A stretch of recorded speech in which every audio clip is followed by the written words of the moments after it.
sign a buyer contract. The buyer hires you exclusively to represent them in the transaction. It's a loyalty agreement.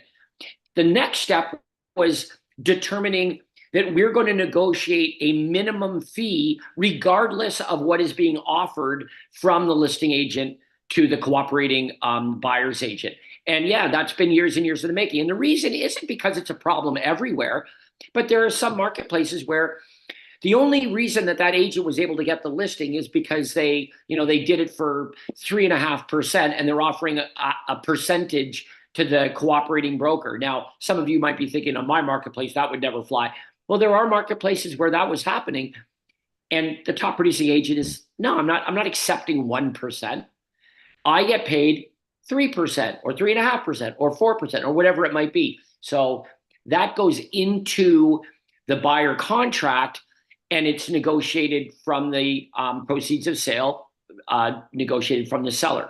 Now, let me just back up 1 second and say this. None of this is possible without an excellent presentation in the first place. That is the ball game. You won't get a listing without an excellent listing presentation, and you won't get a buyer not only to hire you exclusively, but to agree to pay your fee if you don't have an excellent buyer presentation. And that is where the rubber hits the road, because the overwhelming it's funny, James, because they don't have one. We say that to some agents, and what's your conversion rate when you meet with buyers and sellers, and they'll say, oh, it's like 80%. I don't really have a great listing presentation. And then we find out they sold 2 homes last year. One was their mother, and the other one was Aunt Lucy. Obviously, if you're selling to relatives and friends, friends and relatives. Well, it's like saying one of them was my own listing, and I almost didn't get it. Yeah, but to sell to strangers, first of all, you need a method of attracting them. So they're calling you, you're not calling them. And then let's examine the listing side. You didn't do anything for a seller without meeting with the seller, having a great presentation, and getting the seller to say yes to you, and they're signing an exclusive agreement, right? And you know what you're going to get paid. And before they sign the listing agreement, you're not running out there doing open houses or spending money on marketing and advertising. But a lot of agents were doing this with buyers, right? Saying, my services are free. And for many agents, they were only getting the buyer contract signed at the last possible moment. So when the buyer was ready to make an offer on a property, they were basically, getting the representation, the buyer representation agreement signed at the very possible minute, because they had to do that in their area. But you want to get this, done right away. As soon as you meet a buyer, and that's going to be the new rule, as soon as you meet a buyer, you can't start showing them houses until you have a representation agreement signed, and it clearly spells out to the buyer how you're going to get paid. Okay, so back 10 years ago, when we were teaching agents, hey, wait a minute, when you're working with a buyer, don't just accept 1% or 2% or whatever. You're worth more. We're going to show you how to negotiate 3, 4, 5%. Remember, commissions are negotiable. You can charge whatever you want, but we want to show you how, if you've got the best services and the best products, you should be able to command a higher price, just like in any other industry. If you want the best architect, it's going to cost you more money. If you want the best surgeon, it's going to cost you more money. Well, we coach agents up to be the best agents. I mean by that, to offer more products and services and get them better results. So what we found is the buyers will pay a premium fee to get premium products and services, a premium experience. So will all buyers do this? No. This is why we want to attract gazillions of buyers. So the buyers are going to fight you and not work your way, or won't pay you the fee that you believe you deserve. You don't need to work with them. You've got lots of other buyers coming in your pipeline that'll work your way and pay you, if you follow this system. But what is the system? Leads come in, okay, lots of them. We get to pick and choose, because we got too many buyer leads coming in. We get to pick and choose which buyers we want to work with. And we have a presentation, as James said, we have a really good presentation to compel the buyer to not only want to work with us and only with us, but to actually, they're willing to pay us a fee. Now, that fee, if it was in excess, the fee to our buyer, if it was more than what was being offered to the buyer agent through MLS, our buyer was always responsible for the difference, but we tried to get the seller to pay for it. And now that the commission box in July is going away, the commission box in MLS, the buyer is going to be responsible for the entire, whatever you negotiate, 3%, 4%, the buyer's going to be responsible for all of that, except for we are allowed to still negotiate our commission inside the offer, purchase, and sale. That's how we're going to do it. And, brokerages, So franchises. it's going to come from the same place it's always come from, proceeds of sale. Proceeds of sale, right? People ask, well, who pays the commission? Some of you would say, well, the seller pays the commission. And some of you would say, well, if there wasn't a buyer, there would be no sale and there would be no commission. So the buyer pays the commission. The truth is, the commission comes from the proceeds of sale. Without a willing buyer and a willing seller, there would be no transaction. There would be no proceeds. So this is how this is going to work. It's still going to come from the proceeds of sale.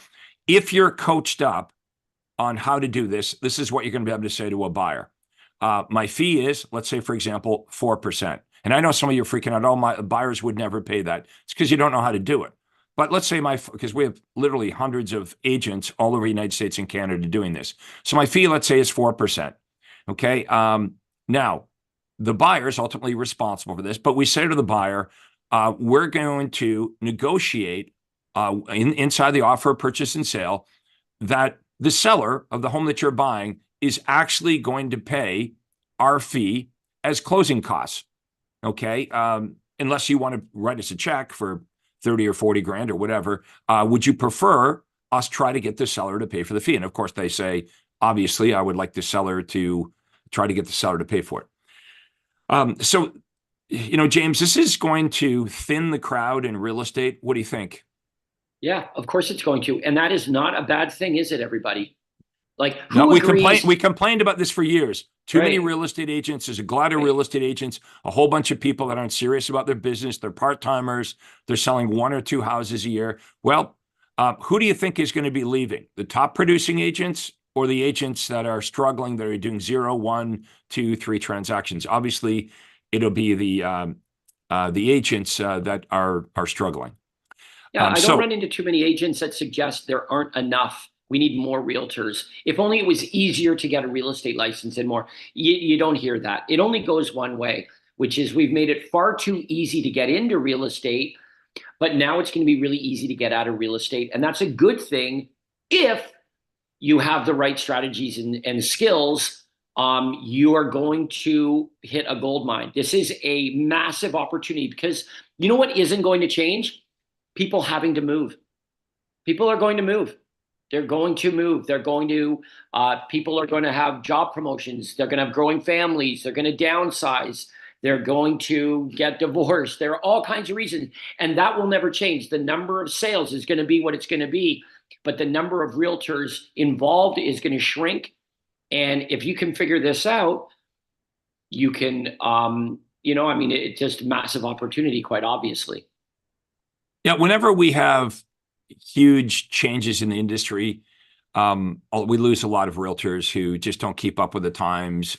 They cannot articulate their value proposition with buyers and sellers. And frankly, like we said, most of them were struggling before these changes. So this will be good news for those of you that are watching this. I know you're serious about your real estate career. So we're talking about really implementing some solid systems in your business. First is going to be a very solid lead generation system. So you're not calling leads. So that buyers and sellers are calling you. If you have to call leads, they're not picking up the phone. It's going to be a struggle for you. And if your entire business of telling people who you are and what you do relies on you making phone calls, that's been very difficult for you. So what we teach you is how to have an online presence so you can tell your community, the people that live in your area, who you are, what you do, what makes you different and better. And you can do that on video, just like right now. I'm giving you a good presentation and I'm not sitting at your kitchen table, right? I don't need to talk to you on the phone. Could you imagine if I tried to call you folks and say, hey, I'm doing a podcast here at James today. Most of you, I would never get on the phone. Right. So it is possible for you to create this omnipresence in your marketplace that is not expensive, where basically on a short video, you tell people, this is who I am, this is what I do, these are the services I provide, this is what makes me different and better. Okay. Now, the leads that come in are going to be served up this video. How are they going to get the video? When they search you online, it's going to be on your Facebook page. Obviously, it's going to be on YouTube. It's going to be on LinkedIn. Everywhere online, when they do a Google search of your area, they're going to find you and they're going to know who you are, what you do, what makes you different and better. Also, the first thing I would do, I would teach you what to say on this video about you to set yourself apart. And then we would email and or text message a link to that video to your entire database, because you've got a whole bunch of unconverted leads, people you haven't been able to reach on the phone, that they're more likely going to click on your email, click on your text, or watch this video. They're way more likely to do that than answer the phone. So your issue is you need more people to know who you are, but not just know who you are. They need to understand what services you provide, what makes you different, what makes you better. If you do a good job of all that, what happens is people call you. They say, I'm ready to buy a house, or I'm ready to sell a house. So we want inbound calls. That's the new call to action, not us chasing them. We're going to reverse all this and they're going to be chasing us. Okay, so that's a little bit about how to get the clients, because I know our conversation so far is about how we're going to get paid. Well, if you don't have any buyers, you don't need to worry about how to get paid. Let's not pick out the color of Bentley we're getting just yet. Right. Exactly.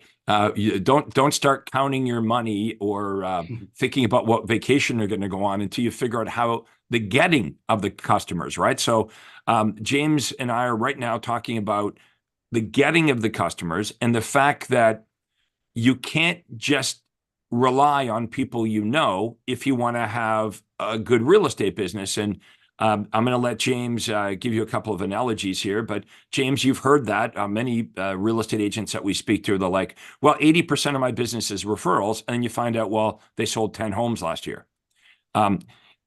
Maybe you want to give the restaurant analogy. Yeah, well, exactly. I mean, and that's the difference. That's the transition that you have to make. Is no one's suggesting not to do business with friends and family and people that you know, but you've got to understand that that is going to be extremely limiting. And any real successful business, the overwhelming of that business comes from people you don't know. It comes from strangers. I'll give you a great example. I want you to open up a restaurant for friends and family, just people that know you. Now, theoretically, I could invent it in a way that would work. Okay, watch this. You know lots of people. They all eat food. They all eat food several times a day. Some of them eat too much food. So theoretically, your restaurant should be booming with business from all the people that know you personally that are eating food all day. Your restaurant should be bustling with all these people. But in reality, you know what would happen to your restaurant? You do, don't you? It would be out of business almost immediately, because I don't care who you are. You don't know enough people to have a successful business. On the other hand, here's a new analogy. I would like you to open up a restaurant for strangers only. If I know you, beat it. Strangers only establishment. And my question is, could that work? And the answer is, yeah. It's called Chili's. It's called any restaurant, name it. Right. Nobody knows the proprietor of the restaurant, but it's booming with customers, booming with business. And the simple reason is maths. There are thousands of times more people you don't know than the tiny little sliver of people you do know. So we get into real estate thinking, well, I know some people, I'll start a business. It's absurd in any other business other than real estate that you would even think that way logically. What we have to transition to is a business where the overwhelming majority of our business is coming from marketing to strangers and compelling them to want to work with you based on the merits of your business. Here's the bright side. Once you figure that out, the sky's the limit, because there's an infinite supply of strangers in the marketplace buying and selling real estate. Oh, there's a new one now. Oh, tomorrow there's another one. They're all strangers and they're all buying and selling real estate. And you've got a mechanism to attract them and to compel them to do business with you. You don't need all of them. You don't even need most of them. You need some. So James, give me an example. For those of you who joined us a bit late, James MacDonald is who I'm interviewing. Many of you know him. Most of you know him if you've been hanging out with me. James and I have been working together for 30 years. We're talking about how the new world changes are going to affect your business when it comes to working with buyers. And by the way, if you're watching this from Canada, don't be too smug thinking, oh, well, that's a US situation. That's not going to affect me here in Canada. Yes, it will. We know that pretty much everything that happens in the US eventually makes its way to Canada. We got the same lawsuits happening in Canada right now. Now, if you have any questions for James and I, go ahead and type those into the chat. But we're going to give you a few examples of what you could offer to get buyers to contact you, right? Like, what are we talking about? Of course, you guys understand the concept of, yeah, getting people that want to buy or sell calling me would be way better than me calling Zillow leads or door knocking or cold calling or sitting in open houses or doing floor time or chasing expired listings or for sale by owners or all the stuff they told you to do when you got into real estate. Here's my question. How's that going for you? Right? I mean, literally everything I just talked to you about is not only what you were told, it's what every real estate agent that gets their license, all 1.6 million real estate agents were told the same thing that you were told. So we want to teach you how to push against industry norms. Okay. How to do basically the opposite of what everyone else is doing. Many of you know my story. I go from, getting my license to 3 years later, becoming the number one Remax agent, not in the country, in the world for commissions earned, when I had never sold anything before I got into real estate. I had no marketing experience. I didn't really know a lot of people. How did I do that? Well, the first year was very difficult because, like you, I did all the stuff they told me to do and I was failing. And I couldn't fail. I didn't have the luxury of failing. Failing wasn't an option. So I had to figure it out. I had to study marketing and I had to study industries outside of real estate. And I realized there's a whole bunch of other industries outside of real estate that do very well. They make gazillions of dollars and no cold calling exists, no prospecting exists. So I started to take ideas from other industries and I implemented them in my business. Okay. A key to this was stumbling onto something called direct response marketing. Okay. This is not image marketing. This is not where you have a picture of you and your dog or you and your wife, and it's called Spouses Selling Houses, or you in the middle of a cornfield saying, call Craig. He's number one in his field. Not you listing your designations. The marketing I'm referring to is not about you at all. It's about them. Who's them? It's about the buyers and sellers, the people you're trying to attract. So if your marketing right now is all about you, then it's not getting you the results you want. You want to pay attention to this. We have questions coming in. I see we've got one coming in here. So go ahead and type your questions in. I will refer to those in a minute. And Faith, we have a giveaway, I believe, today too. Do you want to just share that on the screen? There's some free information that all of you can have by simply dropping your email address into the comments below. And here comes Faith. And the report is called How to Reverse the Prospecting Process. So prospects chase you, you don't chase them. Okay, so we're giving this away to everybody. It's really like how I did it and what we teach agents from all over the United States and Canada. You can see there's pages and pages and pages of information, testimonials from people that are agents that are using this system. If you want more information on Craig Proctor and what we do, there's your chance. Drop your email address right now into the comments, and we will email you this report on how to generate leads by getting buyers and sellers calling you. We call this the automatic reverse prospecting system. You offer something they really, really want, and you make it easy and non-threatening for them to get it, just like I did right there. Okay, if I offered you a report on, here's Craig Proctor's life story, and this report's nobody would order that, right? But I'm offering you something you're interested in, which is, hey, how do I stop cold calling and buying Zillow leads? How do I stop doing that? And instead implement effective marketing that's inexpensive and will make me a lot of money. That's what the report's about. And I made it easy, right? You don't have to call my office. You don't have to talk to anybody. You drop your email address in and we send it out. That's an example of what I want you to do. So we're going to talk about things that buyers and sellers really want. You may be offering something that buyers and sellers don't want. Now, you don't know that maybe, or maybe you do, but you've been told whatever it is that you're doing right now, somebody told you to do that. James, maybe you can talk about whatever the realtor that's watching this is doing. It's not like they invented it. Yeah, it doesn't matter whatever you're doing right now. You didn't invent it. You copied it from somewhere. Nobody invented, I think door knocking was invented about a week after they invented the door. So you can't exactly claim that you invented that or anything else you're doing right now. Referrals, we all copy. The problem is the model that you're copying is likely the model of convenience. And what I mean by that is when you got into real estate, the model that was right in front of you, that was shared by the other agents and maybe your broker or brokerage, it was the model of convenience. And it was probably this: make a list of friends and family, everyone you know, knock on doors, cold call, volunteer to do open houses. All of those things that are decades old are still being suggested to agents now. It's the model of convenience. You didn't invent it. You copied it from somewhere else. So all we're suggesting now is there's a better model to copy. It's still copying, but there's a better model to copy. And what we do with our coaching members is we look at their marketplace and we figure out what is in demand in your marketplace. What do buyers actually want? What are buyers buying? What are sellers selling? We use a scientific approach to figure out what they actually want, and then we offer it in a way that is different and better than what they could get on their own. All right, Here's a very simple example. Give me some examples. Give me some examples. Give you a very simple example. Okay, I'm in an area called Carlsbad in San Diego County, California. And in my marketplace, let's say a high demand area is La Costa.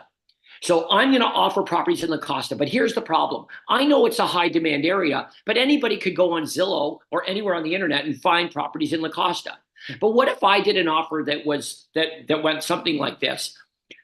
La Costa properties under $1 million. So right away, that's like, ooh, that's a good price. That's a good deal. And I said, off market, coming soon, not on the internet, free list updated every 5 minutes. Okay, now all of a sudden, not only am I offering what is in demand, La Costa properties around $1 million, but I'm offering them what they couldn't get anywhere else. Properties not on the internet. Ooh, not on the internet. Coming soon properties. Off market. Distressed properties. Immediate alerts to price reductions. Probates. Fixer-uppers. What we need to do is we can't offer what prospects can get on their own. We need to offer them what they can't get on their own. And when you do that, you know what turns out happens? Not only do buyers respond because there actually is demand, but sellers looking to sell those kinds of properties respond also. But the mistake we get caught up in is we're offering what prospects can find themselves. Offering a property that's on the MLS, yeah. They don't Which really they see little to no value. So I'm going to ask everybody to look at your buyer offer. What do I mean by that? I mean, what you would say to a buyer. What would you say to a buyer to try to convince the buyer to do business with you? So what have we been taught? I'm going to email you the daily updates on the MLS translation. So what you're going to send me are homes I can find on the internet by myself. That's what the buyer's thinking. You've also been trained to say, I work really hard, as if the other agents don't work hard. I've lived in this town for 17 years. I'm a great negotiator.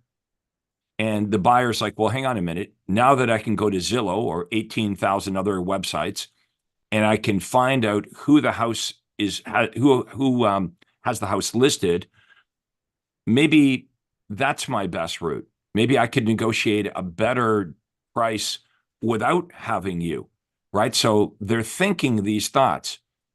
You're not offering me anything that I can't get on my own. They believe, rightly or wrongly, they believe, a lot of buyers, I do not need a real estate agent to find a house. And I'm probably better now that I can see who has the houses listed. I can just go around you and go directly to the listing agent. And I believe maybe I could negotiate the best deal doing it that way. So we've got to improve your offer. We also know there's, in most marketplaces, a shortage of inventory, and the buyers are struggling to find what they want. A lot of you may have clients right now that would make a move, right? They would list their home with you, but they can't find another property. So even if you brought them an offer for 10% more than their home is worth, they wouldn't sell it because they would be homeless. So we help you find properties for your buyers that the buyers can't find on the internet. So we're going to give you a couple examples. Now, be open-minded about this, because what we're teaching you is very different than what you're doing or what you've ever heard of. One of the things that you could offer buyers is to get them access to unlisted and off-market homes. Now, I know immediately you think, well, that's illegal and that's called a pocket listing, but that's not true. A pocket listing would be if James MacDonald listed a house and he hid it from MLS, he didn't broker load it, that's disallowed, although they are challenging that now with all these rule changes. But right now, that's not allowed. We're not listing the house. Basically, what we're doing is you'd say to the buyer, well, tell me the neighborhood that you're looking in, because I'll get you access to all the homes that are listed, which is what you're saying now. But what's different is you could say, I'm also going to get you access to unlisted and off-market properties. So simply tell us the neighborhood you're interested in. We'll go into that neighborhood and we're going to communicate with all the homeowners in that area to find homeowners that, yes, would like to sell their house off market. Why? Because they don't have to go through the inconvenience and lose their privacy, listing their home the traditional way for many weeks and months. So I think we agree that's a trend. Sellers want convenience, and many sellers would sell their home even at a bit of a discount to avoid weeks or months of showings and inconvenience and losing their privacy, selling their home the traditional way. What's in it for the buyer is the buyer would literally be the only person that would know about these properties. So they're not in competition with other buyers. And the truth is, some of the best homes or the best deals that sell are offline properties. They're not on the market. They don't make it to the internet. So if you were to say to the buyer, hey, I can get you access to all the homes on the internet, which, by the way, you can find by yourself, and we can get you access to unlisted properties, off-market properties, distress sales, bank foreclosures, vacant homes, and company-owned properties. It's a free service. So us sending you this information is a free service, and you're never obligated to buy a house. Would that interest you? Now, you folks tell me, is that a better offer than what you might be saying now to a buyer? Remember, if your offer sounds like the same offer that all the other agents are making, and if the buyer perceives what you're offering, the daily updates, the I'm a good person, I work hard, I'm going to negotiate your best interests, if they perceive little value in that because they can now find their home, they believe, on the internet without you, you must do all you can to differentiate yourself from the other agents. You must be offering things that the buyer can only get through you. They can't do a quick Google search. They can't go online and find the properties that we're talking about here. So this is an example of one offer that we would make to buyers. And then with sellers, I'll give you guys an example with sellers. So James, this is what I was taught to say. I need listings. If I wanted to attract sellers, it'd be a picture of me and it would say, I'm Craig Proctor with RE/MAX and I need listings, as if anybody cares about that. Right. Or thinking of selling, call me now. Yeah, call me. Yeah, call me. Call me to list your home. It's Lord more knows of I could use the money. I don't know if that was a request or a command. Call me now to list your home. Right. Okay. Or how about this? Would you like a free CMA, which we know what that means, but the public doesn't even. What's that mean? Comparative market analysis. Why don't we just say, what is a comparative market? It means find out what your home is worth. Why don't we just say that? So would you like to know what your home is worth? Problem. I can go to Zillow. I can go to Redfin. I can go to all these different websites. Right. And online, I don't have to talk to a salesperson.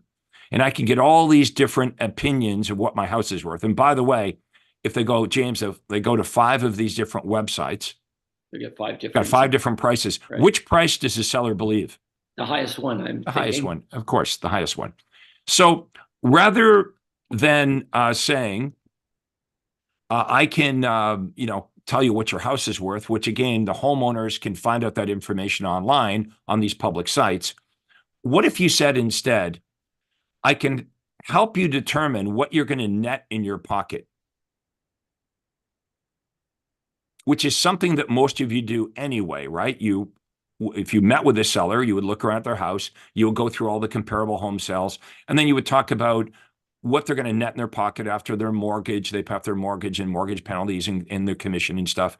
So these are things that you do anyway once you meet with the seller. But How I about want this?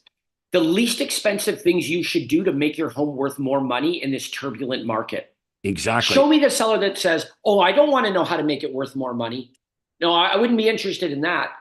You've got to offer information they can't get anywhere else. And once you hit on that, what you'll discover, prospects are everywhere. This scarcity that most agents live in doesn't exist anymore. There's abundance. There are plenty of people that are listing their home for sale, that are looking to buy a home. If you can't find them, it's because you're not making offers, or the offers you're making are insufficient. Yeah, look, that's another great example, right? Many of you are really good at that. You meet with a seller, you look at their property, and you're pretty good. How many of you think you're really good at giving advice of inexpensive things that the seller could do to sell their home for more money? For example, clean the carpets, replace the carpets, neutralize the paint in the house, staging, little landscaping, staging, little landscaping. painting. So that advice that you give, and you're good at it, could help the seller possibly sell their home for $10,000 more. So again, these are two things that all of you do after you meet with the seller. What I'm going to suggest is we flip it around and we communicate these two things before you meet with the seller. You're going to use this to get the meeting. So here's what it would sound like. Instead of saying, list your home with me, I'm really good, you can trust me, I lived in this town for 17 years, I really want your business, I want you to say this. And instead of saying, I can tell you what homes in your neighborhood or what your house is worth, which again, they can find that information on the internet, I want you to say this. Not only can I tell you what the homes in your area have sold for, I can help you determine what you're going to net in your pocket after all the associated expenses. That's the most important to you, is what most important numbers, what you're going to net in your pocket after all of the fees. Also, I can give you my advice on inexpensive things that you could do to sell your home for $10,000 more, right? What to do and what not to do, inexpensive and easy things to increase the value of your home. So now we've got an offer. It's unique, right? It doesn't sound like what the other agents are offering, and it's something homeowners can't find on their own, right? It's not like the homeowner can go to Google and figure out what they're going to net in their pocket when they sell their home after all the associated expenses. They don't know that. The homeowners really aren't sure what they should do and what they should not do when it comes to preparing their home for sale to net the highest price. So these are examples of unique offers. Okay, what are the common ingredients with the buyer offer example we just gave you and the seller offer? These are things, number one, that the buyers and sellers really want. And number two, they can't find it without you. It's not being offered by other real estate agents, and it's not something they can find with a quick Google search. So this is how we do it. These are just very quick examples of things that you would offer online. Darlene is asking, out of all the social media online avenues, which is the best to focus on? Obviously, Facebook is great. YouTube is great. What you're going to find is when you have a great message, all of the media start to work for you. So typically when agents, James and I have been doing this for 30 years, when agents come to us, they quite often say things like, well, Facebook doesn't work and Instagram doesn't work and YouTube doesn't work and direct mail doesn't work. And that's because they don't have the right message. They don't have the right offer. So if you've got a weak offer, it doesn't matter where you run the weak offer, right? If you've got a strong offer, it'll work on all different media. Now, some will work better than others, but the nice thing about direct response marketing is you can measure everything that you do, and you're going to be able to track it and say, oh, okay, this particular ad or campaign is working really well on Facebook or YouTube, and these other things aren't working as well. And you can start to shift your marketing based on the results. So we have to wrap this up soon. Let us know what you think. Go ahead and type your questions or comments in. If you found, hopefully you found this extremely helpful. Let us know in the comments below. If you'd like information on what we do, if you'd like to book a free call with us, a business building call, we call it a business consultation breakthrough call. Go to CraigProctorCall.com. Okay, we'll type that into the comments below. CraigProctorCall.com. We'll spend 45 minutes. It costs you $0. And we would have a conversation with you about your business, where you are in your business, and we would show you examples of how you could plus what you're doing by implementing some Craig Proctor strategies. It's not a big sales pitch. We're going to actually analyze your business. You can tell us how you're doing it, and we would give you suggestions on how we would improve what it is that you're doing so you can get better results and make more money and have more, not only more money, but more time and more freedom in your life. Before we wrap just on that note, there's one thing I will say about that. And that is that 9 out of 10 of the agents that we talk to that reach out because they want to better their business, what we discover is this: you do not have a cost problem in your business. You have an income problem in your business. Your problem is that what you do spend money on produces no income. So if you just focus on the spend, a lot of times we can actually cut what you're spending money on. So this isn't about spending more money. In a lot of cases, about spending less money, but it's about doing things that produce income. Because I'll tell you this, income is the solution in your business to almost every problem. Almost every problem can be remedied by producing more income. Not all of them, but the overwhelming majority of the problems. So if we're only engaged in activities that produce income, everything changes. And here's a little secret: that doesn't require you spending more money most times. There are plenty of things you can do for free or at very little cost. You could actually spend less than you're spending right now, but it's income producing activity. You just need a chance to explore that. So I put my direct email in here, by the way, as well. If any of you want to talk to me directly about it, just email me. We'll set up a time. I will spend as much time as needed with you. And no pressure. You can explore your options, but we've been doing this a long, long time. The ship has sailed on whether this works or not. I won't debate that with you. That's not up for debate. Whether this is a good fit for you and a good time, well, maybe that is, but that's something that we can certainly explore. And if you don't ask and you don't explore, you'll never know. Yep, we've done this for 30 years, James and I together. We've created more millionaire agents than any other coach or trainer or guru. You should have a coach. Who that coach is really, really matters. Why would you want to go coachless in an industry that's going through massive changes? Now, everything that we've teach you, we have thousands of agents all over the United States and Canada successfully doing what we teach. You've heard about my track record. I've sold over 10,000 homes as a real estate agent. I was the #1 RE/MAX agent in the world. So everything is here for you to copy. All you have to say is, I want to investigate this.